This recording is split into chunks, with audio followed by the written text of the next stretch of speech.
speculation here and there. He tells you what, as a theologian. So this is why he wrote it. He wrote it in 1982 in a series. It was there were Lenten series on reasonable. The first 3 chapters of Genesis.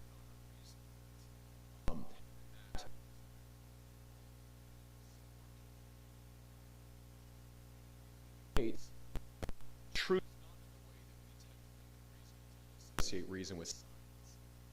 And so we're going to talk about the ways in which he sort of explains how to read Genesis and why it's reasonable, even if it's not, quote, scientific in the way that we think of modern categories. I'm going to try to break it down. It's a heady thing. It's hard. So I'm trying to decide that I can. So the story of creation as recounted in Genesis is not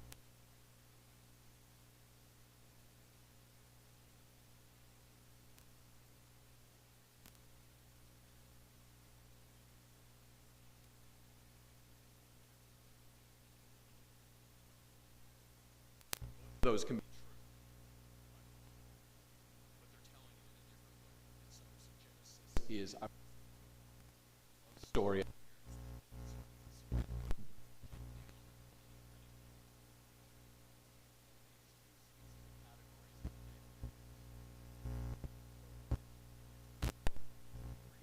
counts.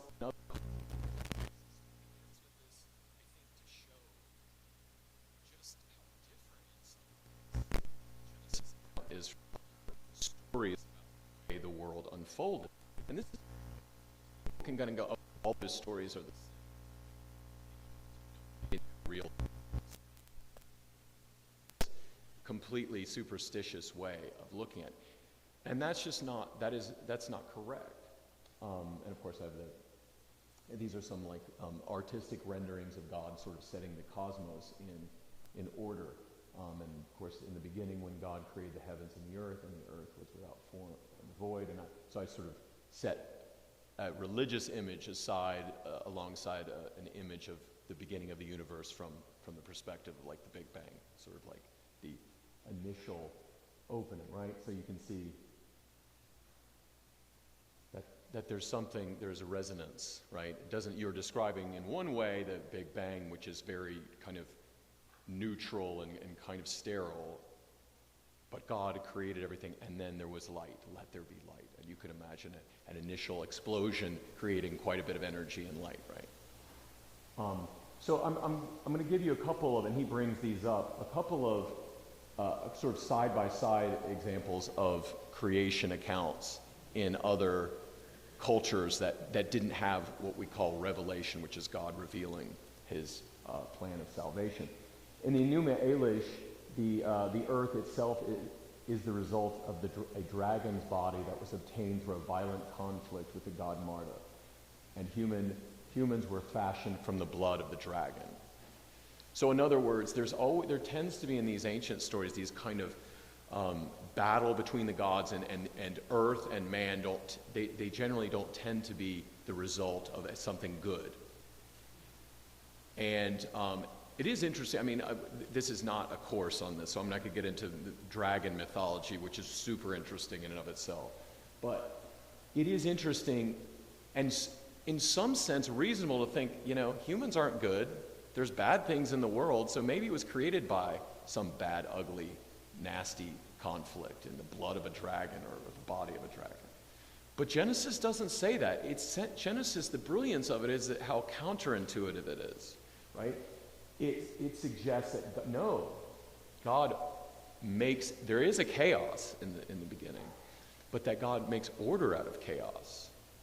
And it's not from some sort of demonic sort of creature, and it's good. In fact, well, I'll get to this later, but God says, I believe he says 10 times after creating it, it's good.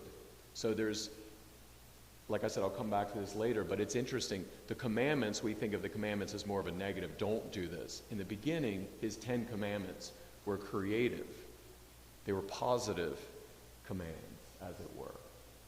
You could argue that God's commandments are always positive in the end, but in this sense, there was no need for that. Here's just some ancient imagery of like sort of the battle. Right? And it's understandable that from a modern perspective, you say this is superstitious, right? Most myths describe the celestial bodies, they're representative of various gods to be worshipped, and the fates, like in other words, the way we think of like, why can't I think of the particular superstition of the studying the, oh yeah, thank you, astrology. So it's kind of like something like that. It's kind of a superstitious way of looking at the heavens, but also literally believing that they're moved by these deities. Genesis doesn't say that, right? It says that the celestial bodies are like lamps, they're lights, and they're ordered to govern the seasons, the day, the night, these sorts of things. And there's a predictability. You can argue it's a primitive prerequisite to begin to do science. Because if you don't believe that nature can be understood and that it has predictability, if you think that it's made up of gods that do what they want to do all the time, then it's really hard to imagine a sort of scientific worldview developing.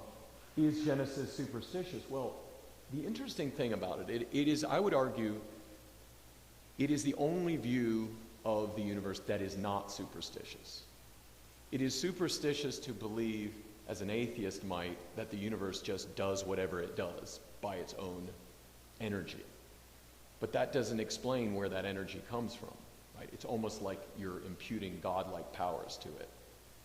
In the case of paganism, the view is that it are these unseen, unknown powers and gods that are doing it. Whereas the Christian view is that a reasonable, rational God created the universe infused it with logos, logic, law, and then it behaves as such. So we don't impute unreasonable powers to creation. We give them exactly the powers they do. We honor it because we recognize that it has a value because God has given it, but we don't give it more value or less value than we should.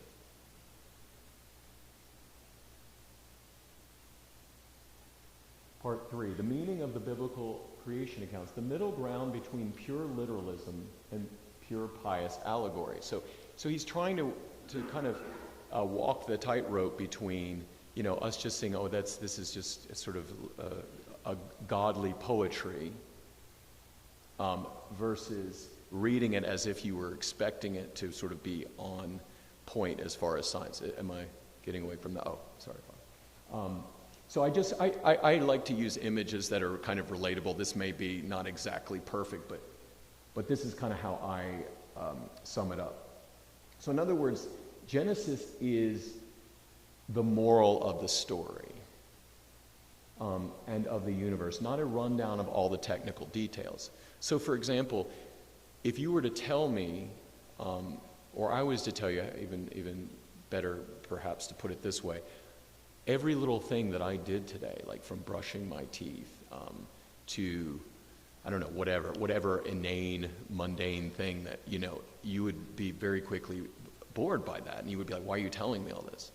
What Genesis is doing is it's distilling down what you need to know to understand why the universe is the way it is and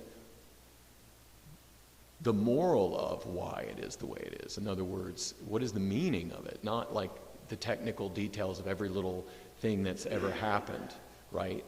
So that would be too big, right? It's an infinite amount of details. So Genesis is sort of getting down to it. I call it the Sports Center highlights, distilled into a useful but also a truthful narrative. So this is how I would describe it. Again, this is my kind of way of interpreting, is that it's not just an allegory to describe something that, you can't really explain.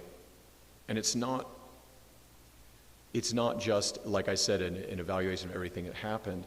It's something like, and I don't know if you've ever had this, but in your life, you have certain moments that you might say sum up the story of your life.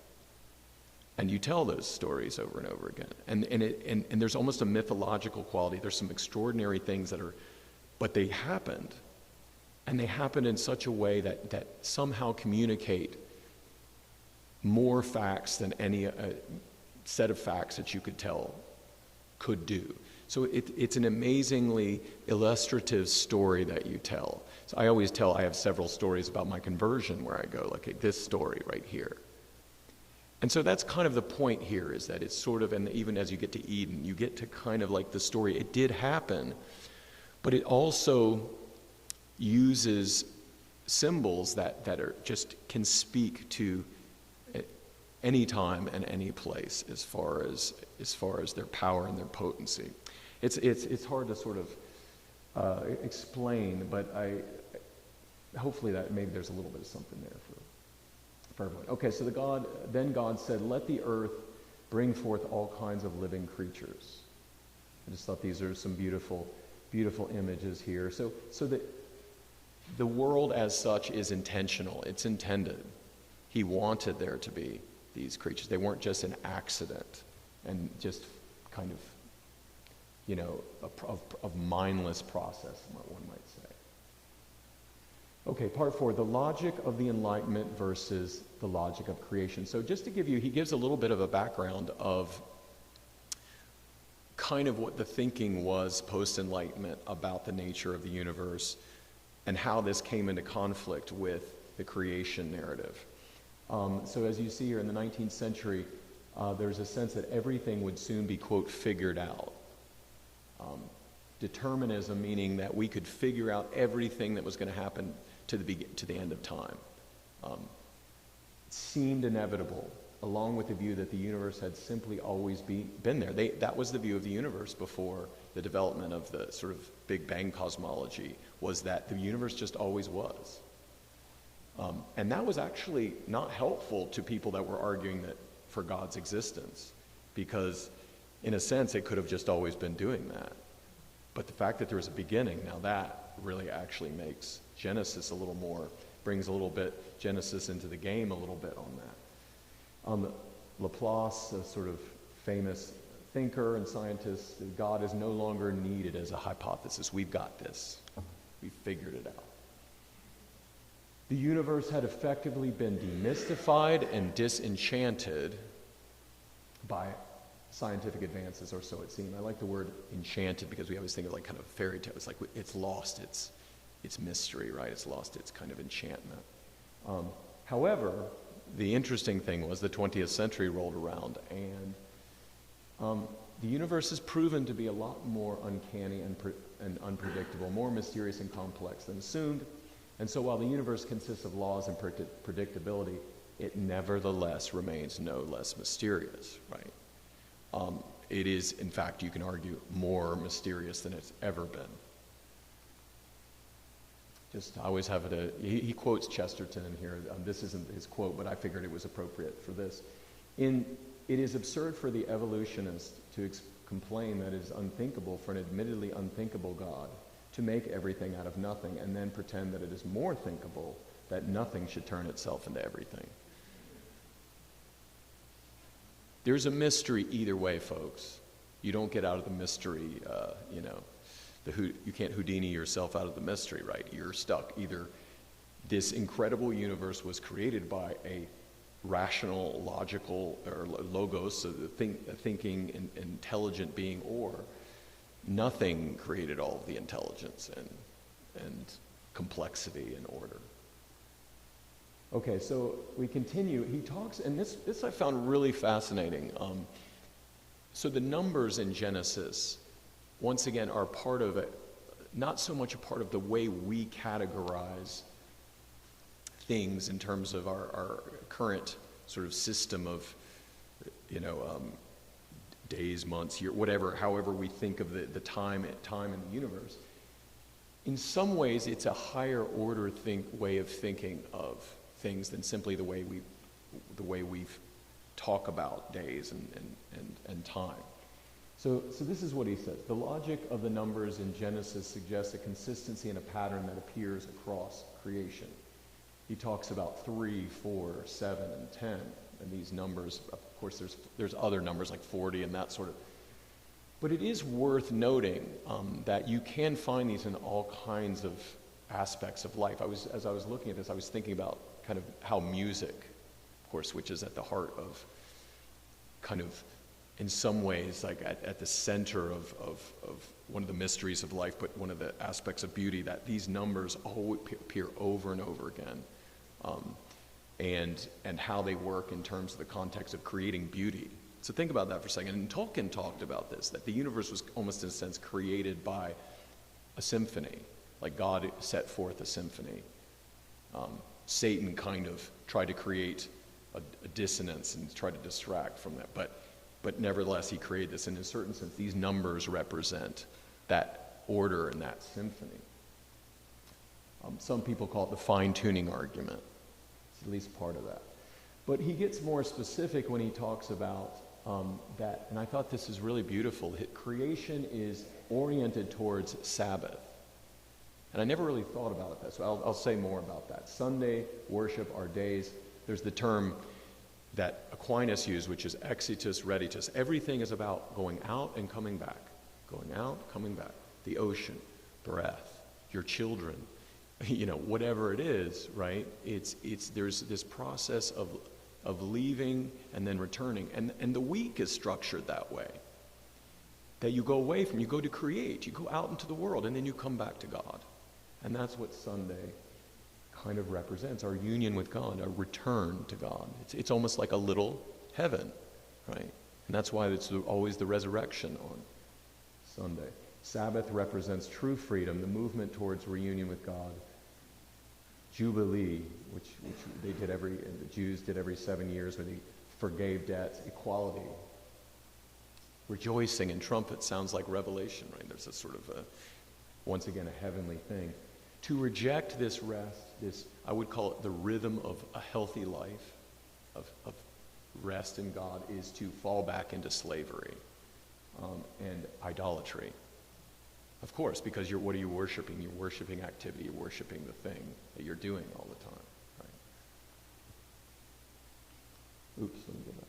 Okay, so I'll just, I'll make sure I don't linger too long, because I know, I don't know how long this should go, but part 5, dominion. So here isn't, once again, Benedict is such a great thinker. Like he sort of opens up a way of thinking about, a book, like Genesis, where you're not even really thinking about how it could apply to modern times, but this is a good example of this, that he sort of says that Genesis is the perfect via media between Enlightenment kind of hyper-rationalist thinking and the environment and extreme eco person. That it actually shows a true moderate view of nature. So for example, it says we don't worship nature, but we also don't put her on the rack and get her to reveal her secrets. This is apparently a quote from Bacon, although it's disputed, that it's like, let's get Mother Nature on the rack and we'll get all our secrets, right? We are gardeners and caretakers of these gifts. In any case, the Catholic position is friendly to both the scientist and the environmentalist, for it takes the divinity out of nature and mythologizes it, while it nevertheless maintains the spirit of creation. Creation is meaningful and worthy of care and cultivation. Nature is ordered according to a plan and a purpose, and its gifts should be taken with a certain reverence and respect. So you shouldn't be worshipped and not touch it, because it's there for a reason, right? But at the same time, you shouldn't treat it as if it's just a resource to be stripped without any kind of respect for the fact that it's a gift. A true gardener, you want to bring the true spirit of a gardener to creation, which is, there's this sort of, it's the perfect balance of the cultivator who takes the resources but also respects the process. The latest twist on this comes in the form of transhumanism. Now, most people are familiar with some of the questions around that sort of trans question, but it goes beyond that, because the next stage is to say that no, the body itself is not something that is, it's just a stage along the process. There's something we can control and manipulate what it means to be human in every sense of the word. And he sort of implied, although he did, in 1982, I don't know if he foresaw the direction, but he does kind of touch on this a little. It says, nature is ours to shape, and according to this view, and we have the power over it. We have, quote, dominion in the sense that we are the ones who can manipulate nature according to our whims and shape it according to our desires, irrespective of what nature, I think there was a misspoke there. Regardless, irrespective of what the larger purpose of nature is. So you could argue that these are the children of the Enlightenment. It's like, we figured out all the secrets, now we're taking over. So there's no respect for the purposes that these things were created for. And this is just the quote that I was saying from Francis Bacon. Google Images is always helpful. If you need a picture of the rack, there you go. My only earthly wish is to stretch the deplorably narrow limits of man's dominion over the universe to their promised bounds. Nature will be bound into service, hounded in her wanderings, and put on the rack and tortured for her secrets. Lovely. But then there's, on the other side, there's climate justice or riot. Right. Part 6, the creation of the human person. Identity is only a question for us as human beings. Animals don't debate who or what they are. They don't reject their identity. They just are. The biblical account orients man and tells him what he is ordered towards. So we find our identity from God. We don't.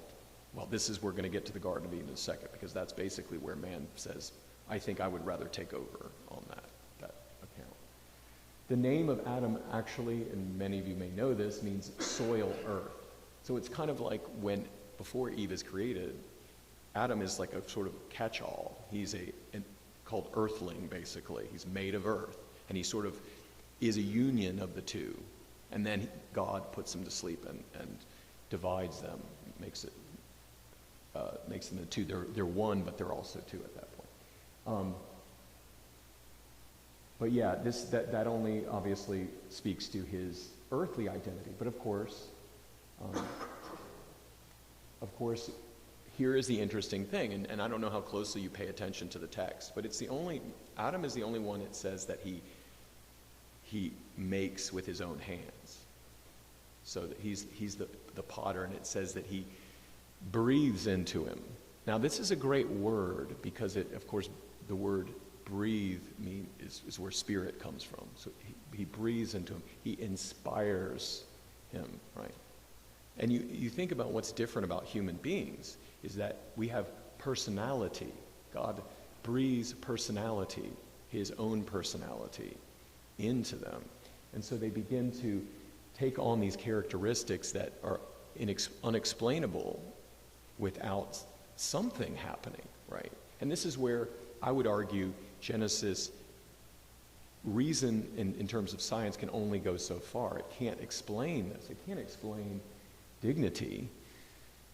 It can't explain morality. It can't, although these have been there from the beginning, these ideas, or at least in seed form, reason, self-consciousness, being aware, self-aware, communion, freedom, prayer.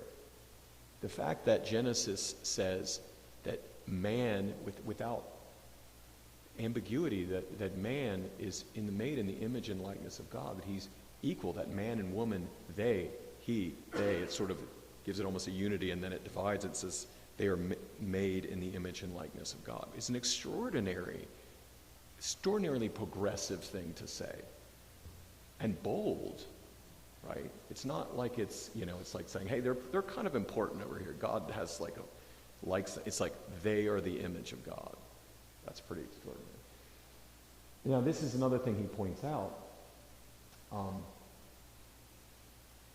And it talks about, as I said, this is the root of our understanding of us having this kind of dignity.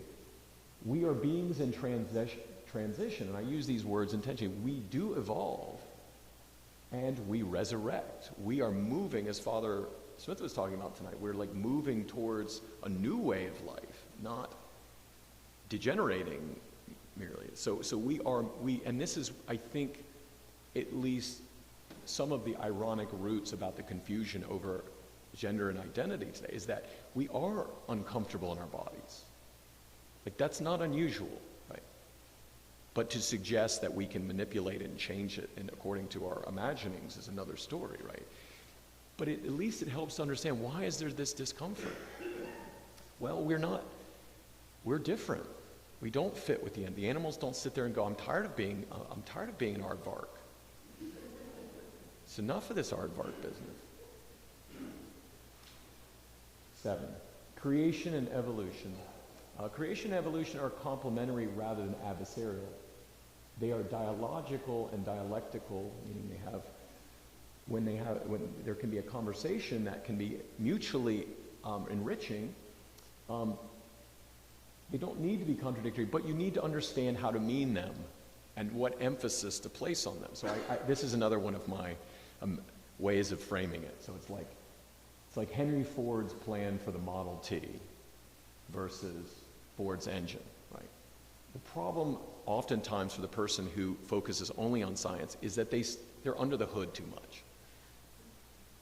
It's like they forget the point of the car. It's like, okay, I'm glad you know the engine. That's good. But that's not the only thing. It's not why it's there, right? It's as if the engine itself explained everything. Benedict talks about being in a cab where somebody, I can't remember exactly the context, but say, I didn't ask to be born. And the reason he brings this up is because there is this kind of idea that if you believe that you're just a kind of part of even if you come to that actual conviction that you're an accident in that way, that it's just happenstance, how can you not say, I didn't ask to be born? Like, I didn't ask for this. It's a very different way of looking at life. In fact, it's polar opposite to the view that, okay, life is hard, but I'm loved by God. Like, I was intended. I was made by God. And so he's just pointing out the problem with the view that you can, as extracted from a view that God is, in essence, the director of this, or the one who inspires it, creates it. And I give you this example. How do you change this conversation around about, evolution and the way that nature works? Well, you change it around because it's just frankly not true that it looks like it's happenstance. If you look at something like, of course, DNA, it's incredible. The word is written all over it. It's a logic. It's a sequence of language. It's a language. Isn't that interesting when you think about it?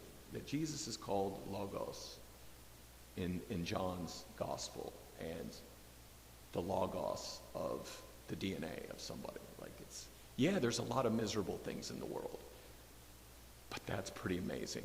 And if you do this with so much of nature, you're blown away by just the complexity of it. And like you can't just say it just got there. It's like intelligence, complexity, and order in creatures, especially maybe even when creatures aren't self-aware. They're doing the most complex and unusual things. How is that not point to something more than just, it just is what it is. And so I created a few little interesting things, not to say that the DNA looks exactly like, but I was thinking about how some of the religious divine imagery of heaven, that's William Blake on the right. I'm not sure the artist, but you do find this in different religions, even like this image of the sort of upward movement in that sense, and the idea that possibly it could be even written into maybe that's our desire for heaven, who knows, written into our DNA. And of course I had to throw in how many of you recognize this stairway, right? Does it not make sense now why that would be made that way? It's kind of cool. The fact that it almost is reminiscent, the original one didn't have railings, but that it's reminiscent of that sort of upward movement. We're getting there. A couple more. Part 8, the fall and role of sin. We got to talk about sin, right? It's because this is one of one of the reasons that the statement that everything is good is problematic, right? Because it's like, well, that's interesting, right? And maybe justifiable in some ways, but obviously there's a big wound in the world and in the universe even, you can argue. And so this is what he sort of gets into a little bit about sin opens our eyes only to blind us to sin, as well as the good. Sin must be diagnosed as such in order to be cured. So what he says is like, look, we can't get away from, like, we're moderns, we don't like to talk about sin. He's like, is there any other word for something like Auschwitz than evil? Can you, when you have a serial killer do something horrible, like, you can't get around and away from sin by not calling it that. That in a certain sense, the only right word for the ugliness and horror of what happens in the world is that. And the practical element is that when you begin to take it seriously like that, you begin to take your own actions seriously. But if you say, well, it's just something that happens, right? It's like, no, it's something to be taken as serious as death. But of course, this is why you could go on forever about these sorts of symbols, but the image of a garden, and the fact that we talk about oftentimes like a garden and a nursery in a similar way, right? It's where you care for, like, you grow things, right? And you don't have to be a child to understand this. Just think of the things that you love to do and how you can lose time and space when you're doing them, and it just kind of is almost like you're already in heaven, you're in paradise. The joys, right? And this is what the garden was, timeless in a sense. Like, time doesn't even at this point mean anything. History begins time in the sense that we... but obviously what entered into that was a snake, right? A surreptitious creature that sought to take away that innocence. And this is what's amazing. Like, I don't need to say that this happened in time immemorial. It's still happening today. Innocence is still robbed in the same way that the snake did then. And this is what I mean by the story is like, yes, it's a story that somehow tells all stories. It gets it right at every level, even though it also has this almost mythical feel to it. It's true. It's as true as anything can be. The original gift is subverted by a subtle argument that suggests that this gift is not really a gift at all, and in fact is deserved, right? And inferior to the real gift. You've been duped. Look at look at the limits he's put on you. He's trying to pretend like this is generous. He won't let you have the one thing that you really need or want, right? So this is kind of, and you see this happen, once again, this is true, because what happens to us when we grow up, we cease to see things as genuine gift, and we start to presume them. And then we start looking around and seeing that others have things that we want.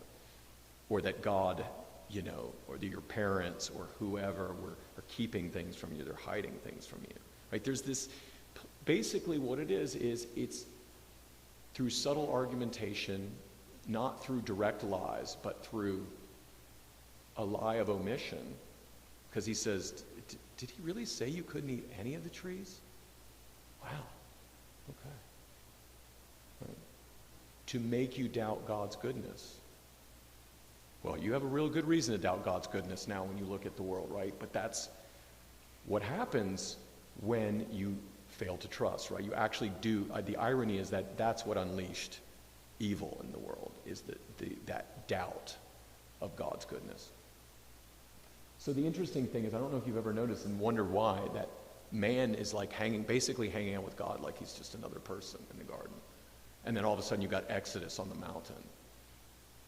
Well, this is what it is. It's the alienation from God. God becomes remote and unreachable versus accessible and close.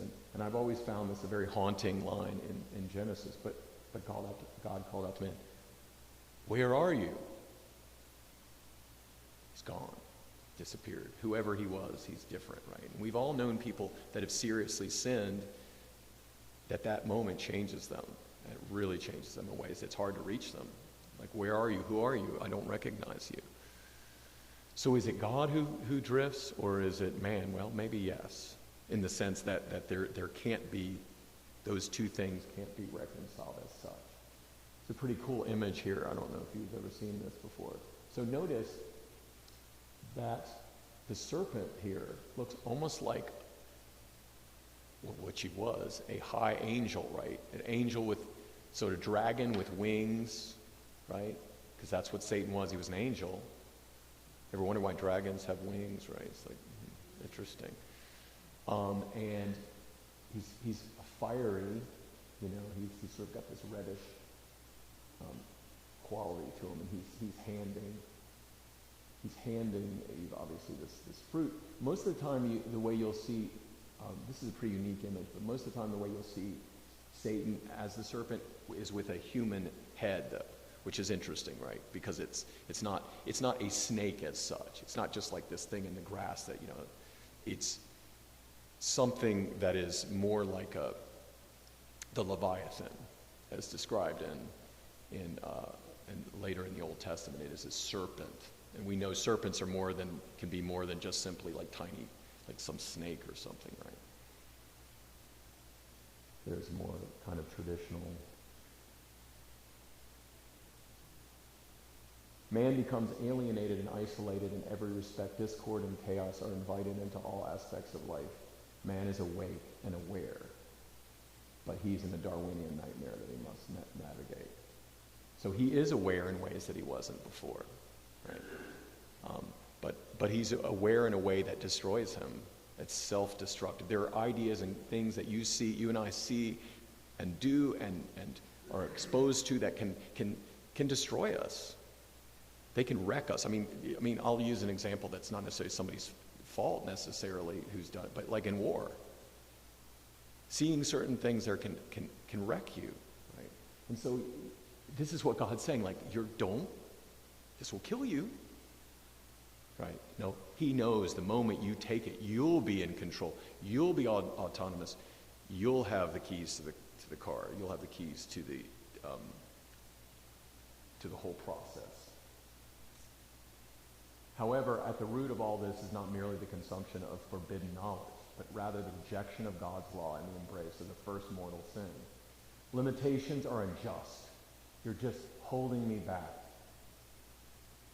from all that I could know and do, right? And we see, even in our day and age, right, all the power, the scary power that's in our hands through knowledge, right?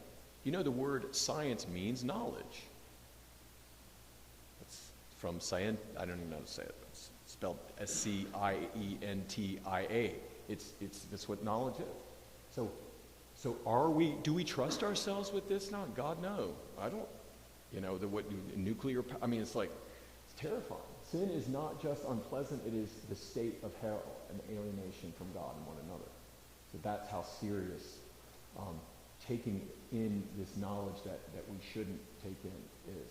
Psychology and sociology alone cannot account for the cataclysmic effect this ugliness has wrought. Hell and evil are the only words for some things that we see in the world. Like, you can't, it's like naughty or like not helpful or not inappropriate, you know. So this is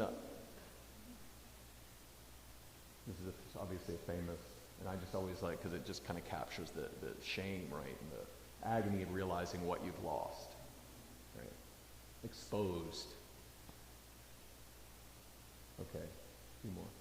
Redemption versus will to power. This is, now we get sort of Christ versus the alternate worldview. Christian worldview. In Christ God comes close again in a garden. Sin causes God, at least from our perspective, to retreat into a frightening thunderous cloud, quite literally. In Christ, God is both near and mysterious simultaneously. So that mystery is never gone, because you know what? We want surprises. That's why he created us in part to love us, but also to unveil slowly but surely all the amazing treasury of what his kingdom is like. Do you want to get rid of that? You want to get rid of the mystery, right? It's like, so you can know everything, because you can ruin every mystery, right? Does that sound good? No, so I kept this from you so that I could give it to you as a joyous surprise. Evil is always insinuating things about God, not necessarily denying he's there, but denying he's really there for you. That's why most atheists feel more like that than they do of like, I don't believe he's there. It's more like, I don't think he's there for us.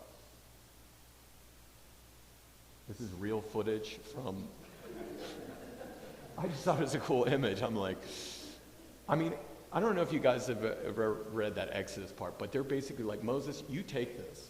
I'm terrified of, like, don't make us like have to deal with this God. Like, he's frightening.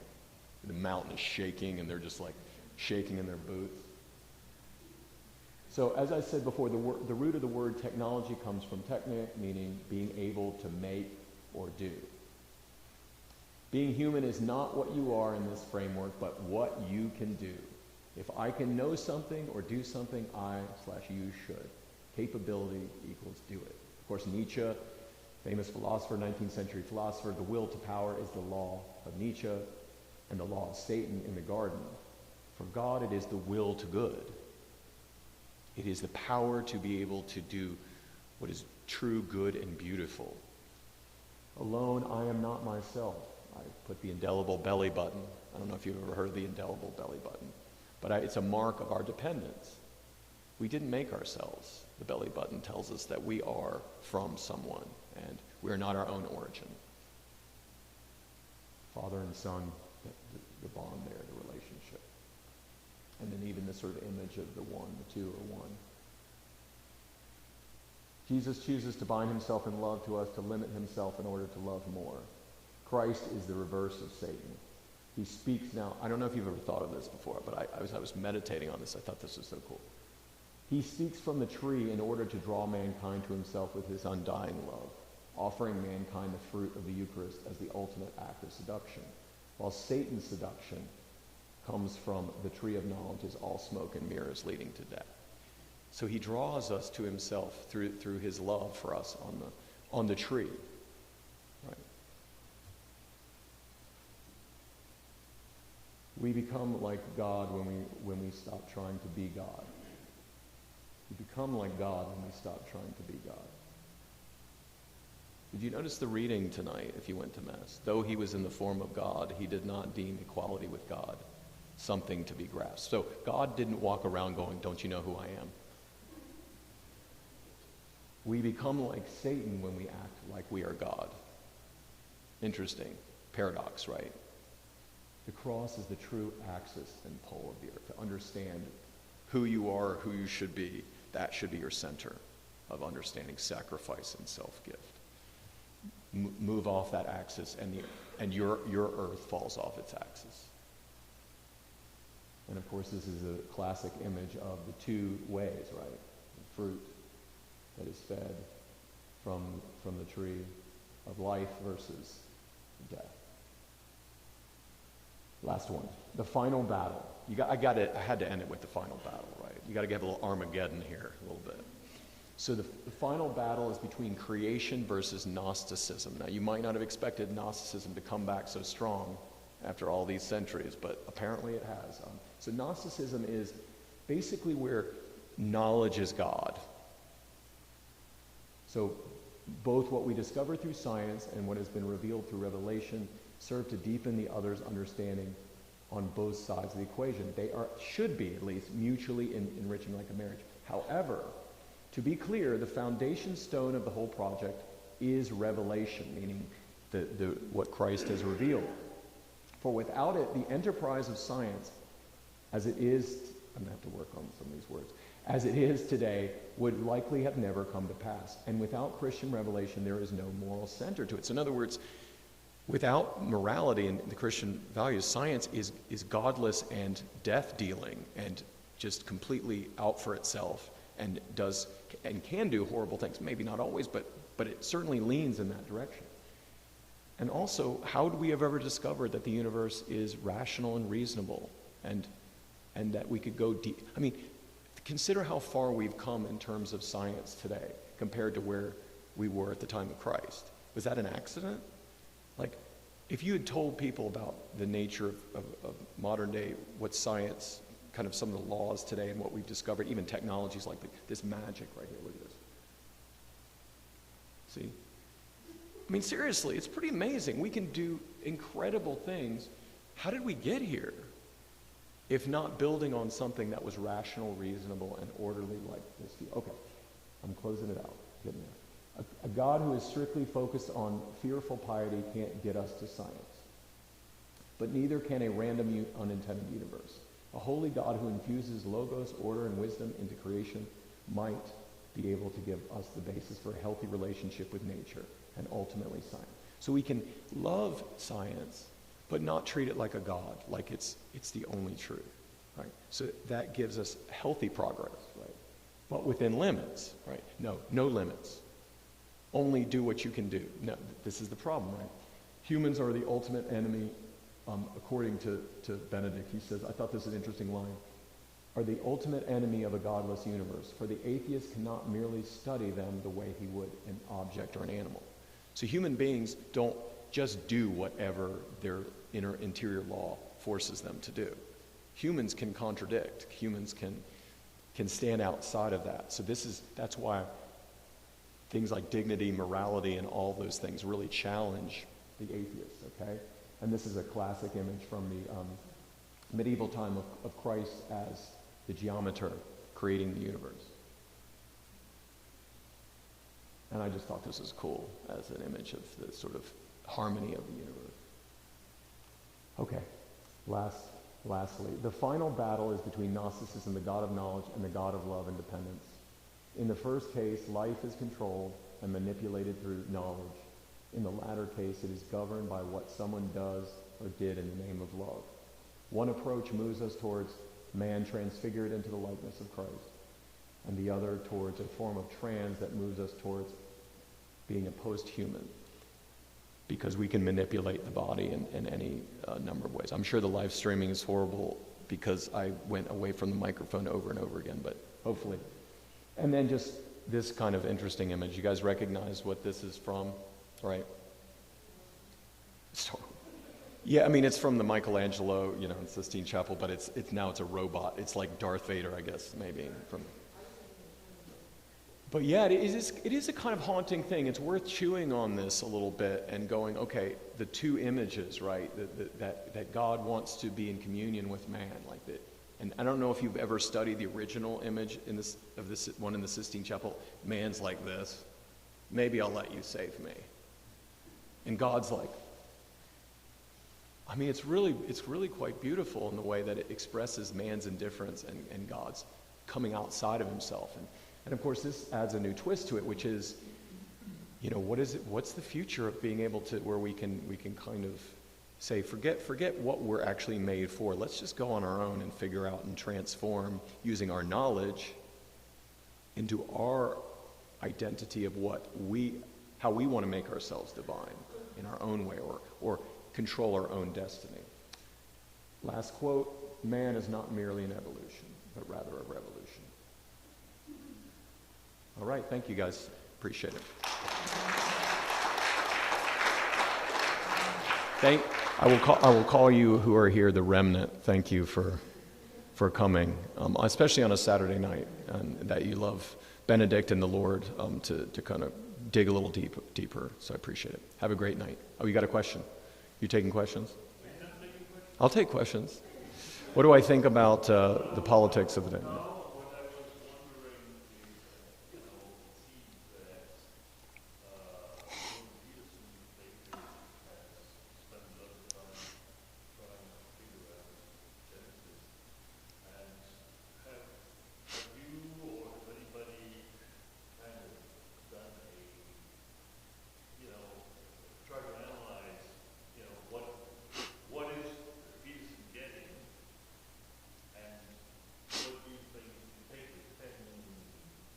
Yeah. So I will say this and I want to acknowledge the great man here who just asked the question. His name is Terry Wersinger. He's also my father-in-law.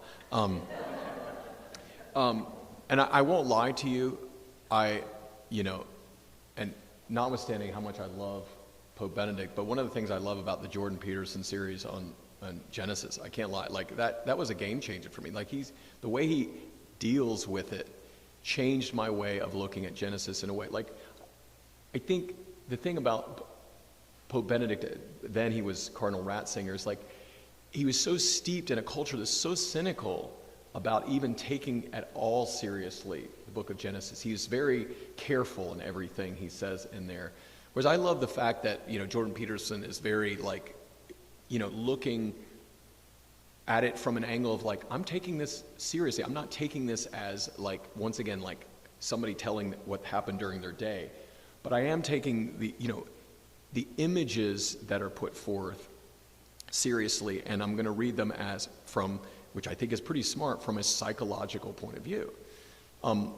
I love some of the things that he talks about with the psychology of like humans and apes with snakes. I think that's just so interesting. Like the serpents, like the fact that chimpanzees freak out when they're around snakes. I mean, that's an interesting detail. And there's this sort of kind of predatorial thing that like where they're in the tree, and so those kind of angles I think enrich the discussion to take it seriously enough to say, oh, well, this serpent, it's like I don't think we should do that. I don't think we should read it like it's a science text, but I do think the symbols, like I'm gonna give you another example when he unpacks the Cain and Abel, like instead of just reading that like a story of who are these guys? Like Adam and Eve had kids, and then they got these poor kids. They got mad at each other. It's like it's quintessentially sort of a key to understanding a lot of human psychology. So he gets into the whole thing about resentment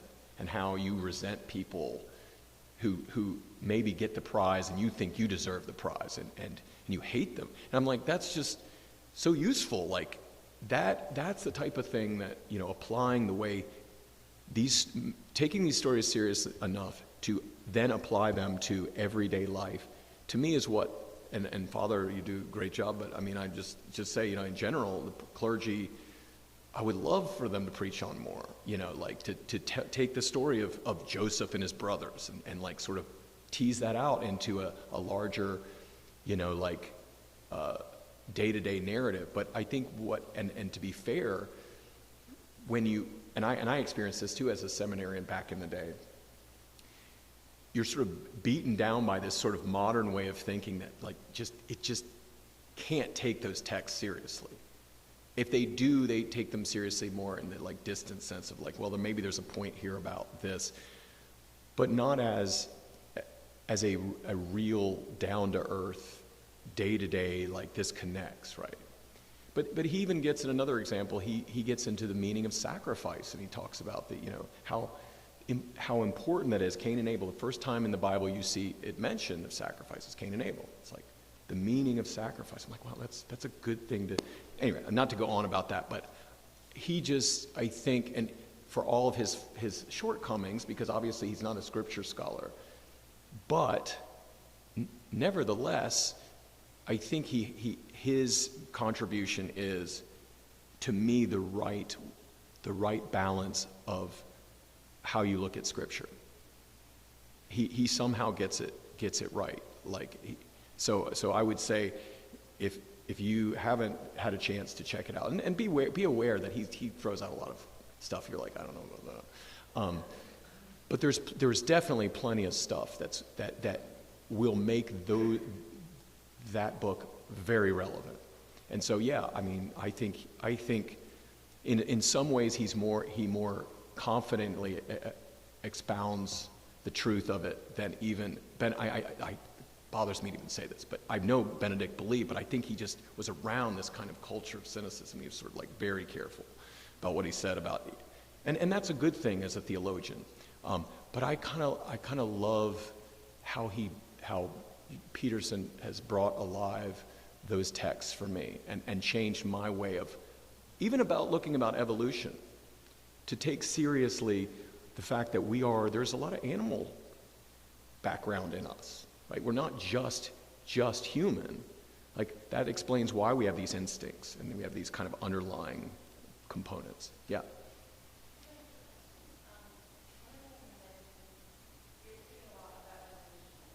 Mm-hmm.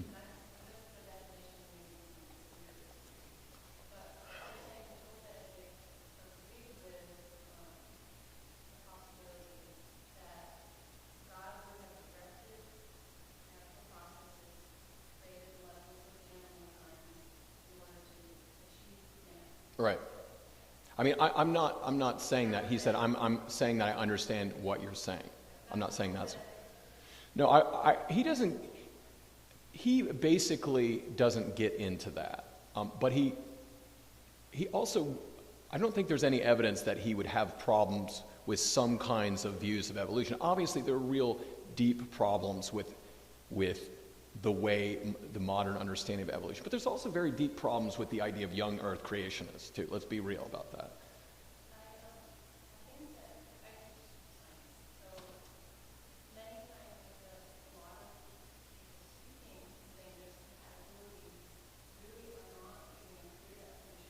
Yeah, and I'm not going to tonight either. Yeah. Yeah.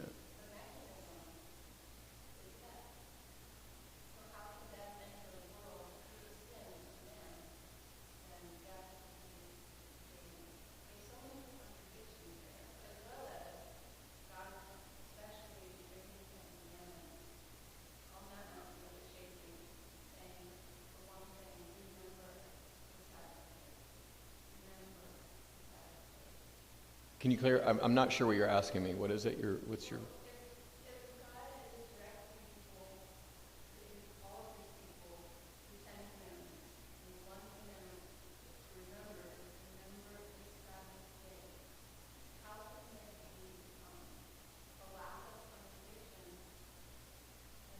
You talking?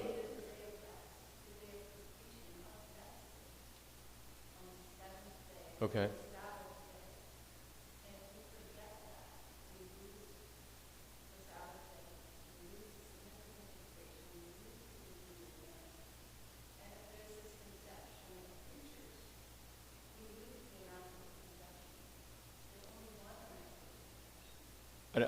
I guess I mean I agree, but I don't know.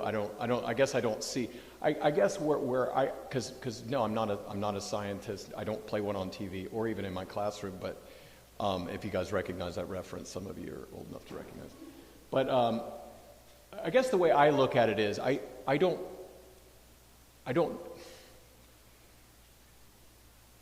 It's not like I live or die in a particular definition, but I don't like the aspect of evolution. I'm not really sure where this fits into your Sabbath question because I'm confused about that. But I'll just say what I kind of think about where I think evolution makes sense. And I had a student actually ask me this question, and I thought it was a pretty darn insightful one for a 10th grader. She said, "Okay, if you don't have necessarily a problem with it, then what was God's purpose for that?" I mean, laying aside the catastrophe of obviously the question about death, which is another interesting question.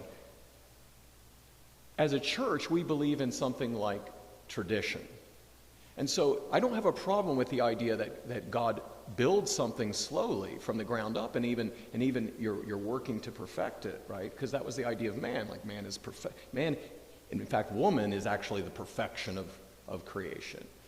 So for me, it's the idea that things, even from the standpoint of the simplest becoming the most complex, work in that direction. It doesn't seem to me. Not only does it, the view that the universe just came and bloop like that seems contrary to God's nature in the way He works.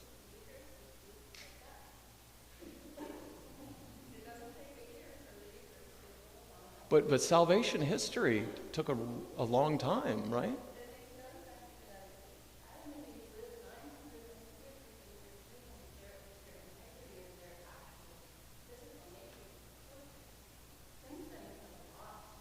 But they died. Okay. So back to my original point. You said the Eucharist went poof. You want to be careful with the way you talk about that. We don't want to hocus pocus, right? The way we talk about it, it's obviously something that we don't just say it goes poof. I mean, he gave his life, and that's what makes it. But I mean, I would say that not everything works like that. Yes, some things, like for example, in the case of a child being conceived, right? It happens at an instant, but that's not the development. That's not how development happens. Yes, there has to be a moment that initiates something, but things can take thousands and thousands of years, right? And to develop. That's okay. We can agree to. If you'd like to talk about it afterwards, we can. Well, I don't think any of us were there. However it happened, it's a great mystery. And that's okay. I mean, that is one view. That is one, and that's fine. That's okay. It's beautiful in any case. Now, I think the point that's relevant to this discussion Yeah. is that Benedict's probably would support what he just said.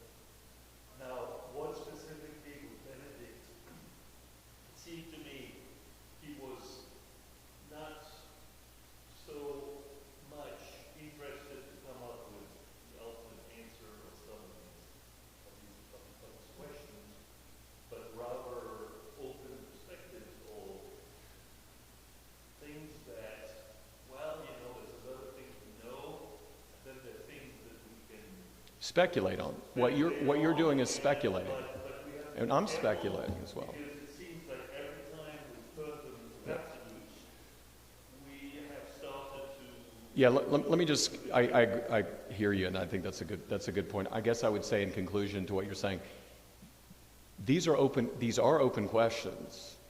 They're not, the church is not, what you're discussing are not definitive. I mean, in the church, it's theologically an open question, not the culture. Of course, the culture rejects any God being involved in any of it. But yeah, I mean, now you might not like that it is an open question, but it is, in theologically speaking. Like, how did Adam come about in terms of in the literal sense? God obviously did it. In what way did that come about? That is an open question.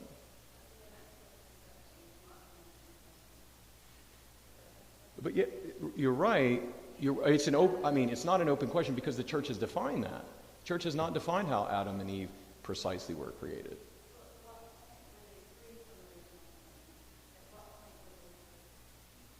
Well, I mean, they are the sort of prefigurement of Mary. Obviously, Eve is. She's sinless, right?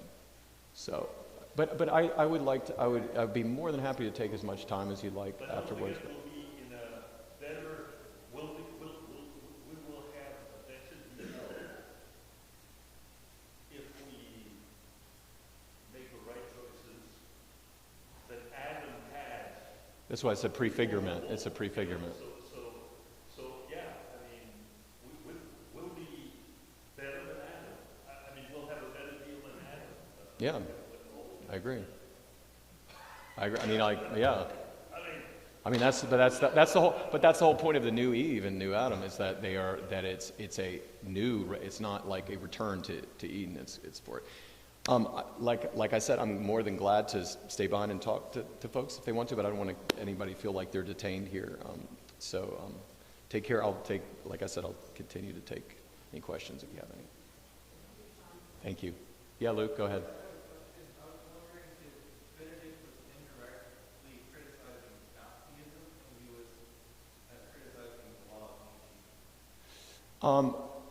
It's probably, I don't know. I mean, obviously he had an experience as a youth, directly experienced it. I mean, you could be not even thinking about Nazism, although it fits well together in criticizing. Like, I mean, you could talk about Nietzsche and go like, here's what he was about. But obviously that's probably part of his psychology and his background, so he didn't mention it in the text, but no doubt those two things are deeply connected. Yeah. Somebody else, do you have a question?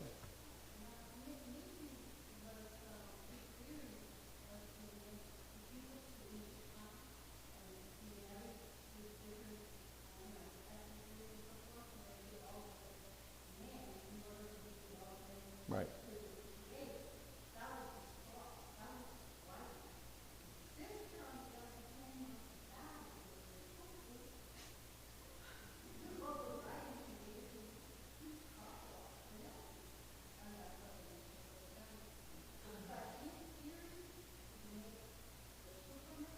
Yeah.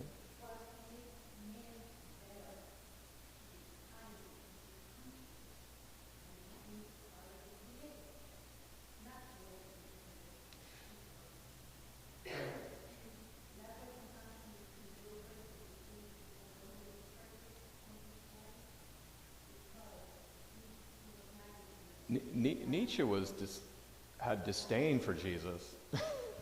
I mean, he said Jesus was, well, he said not so much Jesus, his followers he talked about. And he said that it was the slavish mentality of Christians that had brought them down, which is what the connection to Nazism, like the weak should be put aside so you can have the Superman. And it is a will to power sort of, there's a connection there. So, yes. Yeah. So what's Pope Benedict's view on Genesis, the first few verses of the first chapter, in light of Revelations 22:18? Remind me, Revelation 20. It says, do not add anything to this text, do not take anything away from this. So, what is Pope Benedict's view on Genesis in light of Revelation? What are you asking specifically? Like whether he... Is he proposing that the Catholic Church should uphold and defend everything literally in Genesis, saying it comes first? Yeah. Well, he certainly would say that. He would say, you know, that is inarguable. I think what people don't understand necessarily, if they don't swim in those theological circles, and maybe it's best to, in some cases, just to not swim in them, is that there are a lot of things about the Catholic faith. There are dogma, and there are things that are taught, and then there's areas for debate, like things like, would humanity have, if he had never fallen, would he have still received divine life in the way that, you know, would Christ have still come? I mean, these kinds of questions, there's plenty of room for discussion. And I think there's a real danger in some ways of let's say, literalizing everything, because in the sense that it's not as if every verse is interpreted like there's a book where you go like, okay, here's verse 1. This is what the church says you have to think about this. Verse 2. So there are only some things that are and the church is very clear. This is true. This is to be held. But there are also opportunities, I would argue, to contemplate more deeply the meaning of the Scripture where it's not self-evident. And I know that seems almost like it's a dangerous thing, and it could be. But at the same time, that's the church's position, is to be very careful not to be overly dogmatic where it doesn't need to be, but to be dogmatic and to be clear where it needs to be in terms of matters of salvation. Yes?